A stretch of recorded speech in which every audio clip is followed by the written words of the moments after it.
How many times have you caught yourself thinking, why do I keep doing this to myself? I know what I need to do. So why don't I just do it? You make these amazing plans.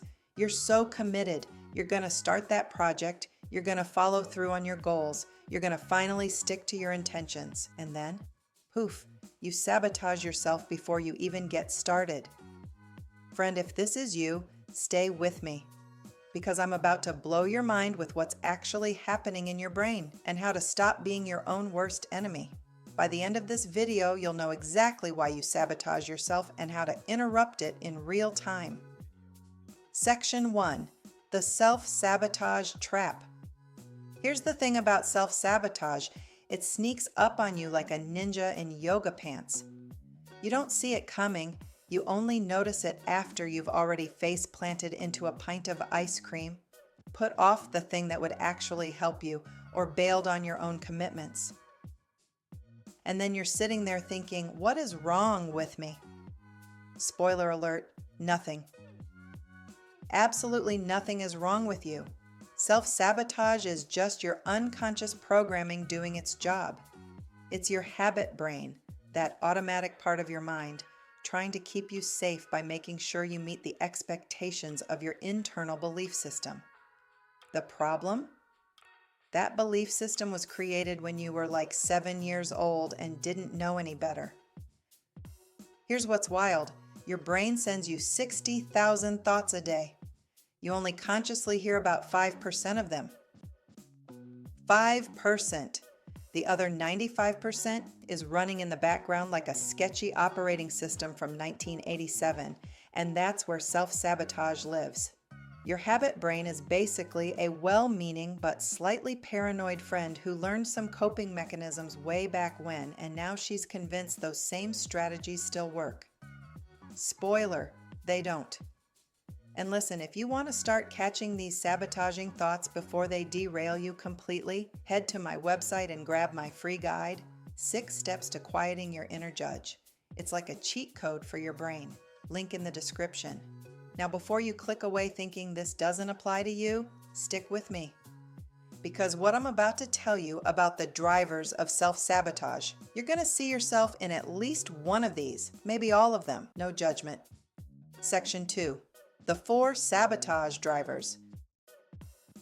So let's talk about what's actually driving this self-sabotage bus straight into a ditch.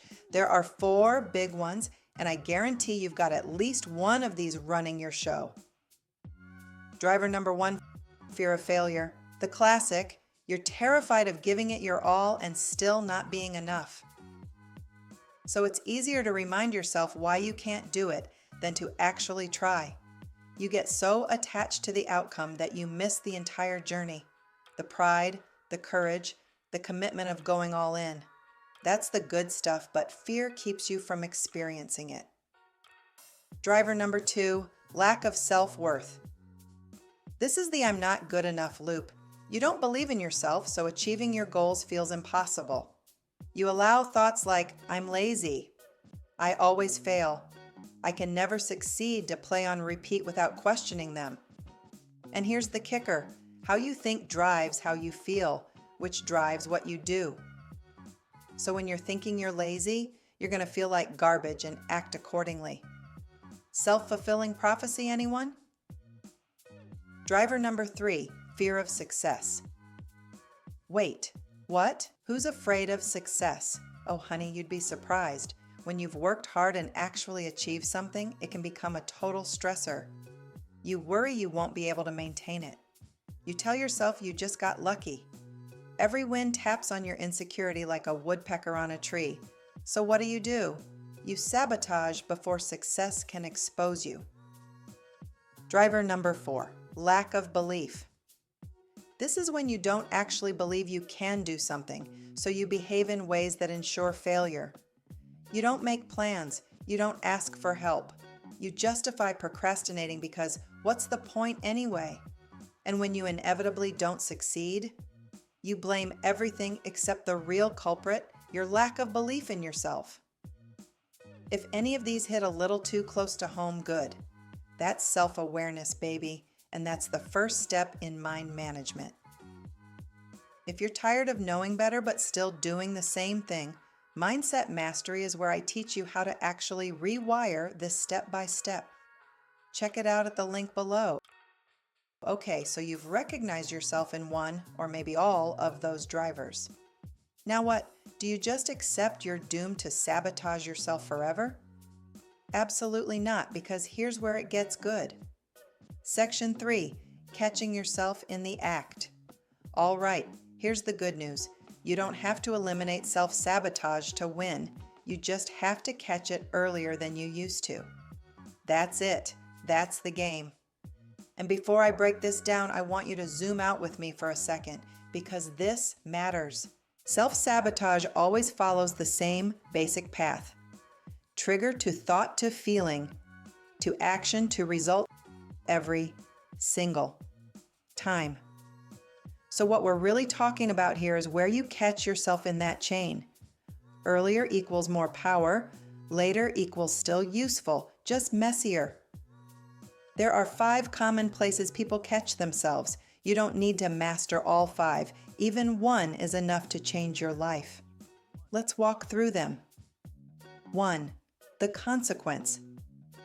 This is when you notice the results. This is where most of us start out, and that's okay. You step on the scale. You miss another deadline. You realize, wow, I let my friend down again.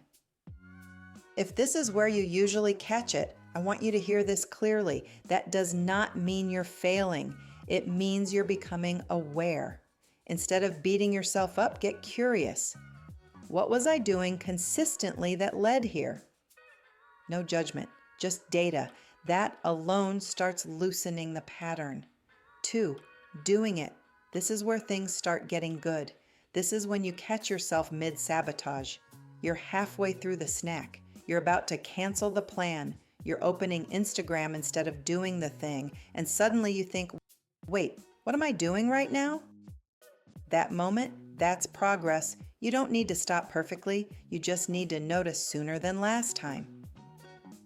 That's how change actually happens, not through willpower, but awareness. 3, the emotion. Now we're getting warmer. Here you're not just noticing the behavior, you're noticing the feeling underneath it. Ask yourself, am I overwhelmed? Am I lonely? Am I anxious? Am I tired of being strong? Because here's the truth nobody tells you. Most self-sabotage isn't about discipline. It's about emotional regulation. When you can name the feeling, you stop trying to fix your life and start addressing what's actually happening. That's a power move. 4, the thought. This one's big. This is when you catch the thought that created the feeling. Things like, I'm not good enough. This is too hard. Why even bother? And listen, the goal here is not positive thinking. It's truth testing. Just because you think something doesn't mean it's true. Thoughts are habits, not facts. When you can spot the thought, you can challenge it, and that changes everything downstream. 5, the trigger, the holy grail.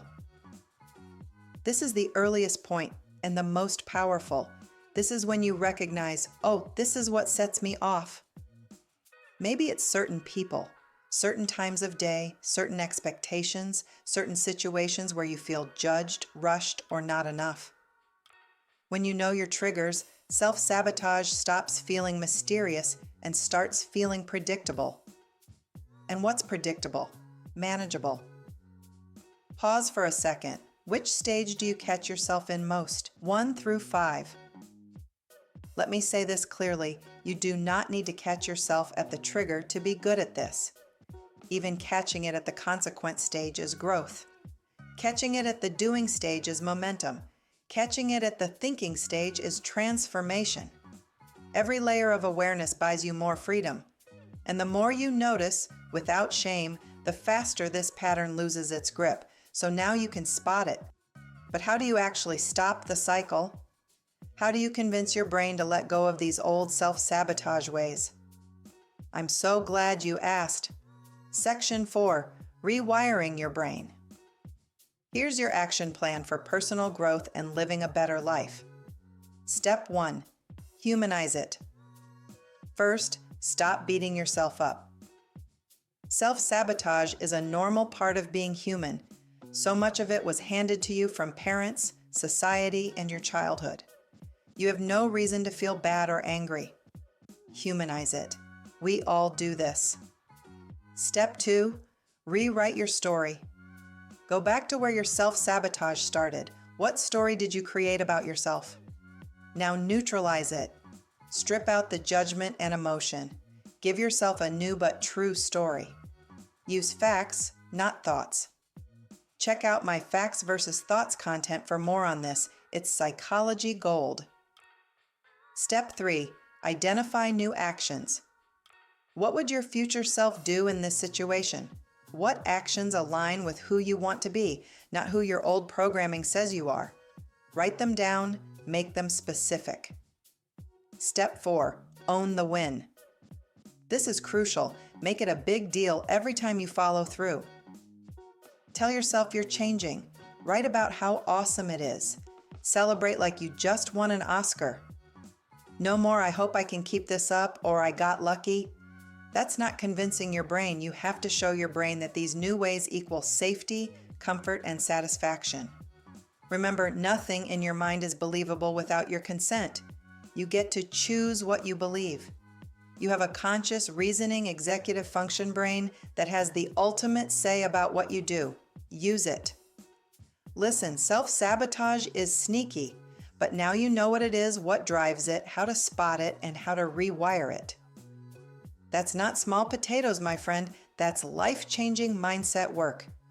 Head over to my website right now and grab that free guide, 6 Steps to Quieting Your Inner Judge. It's the perfect companion to everything we talked about today.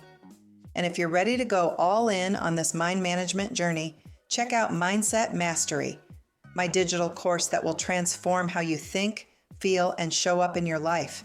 Because here's the truth, you're not broken, you're not lazy, you're not destined to fail. You're just running on outdated programming, and it's time for an upgrade. Now get out there and stop sabotaging your own awesome life. You've got this.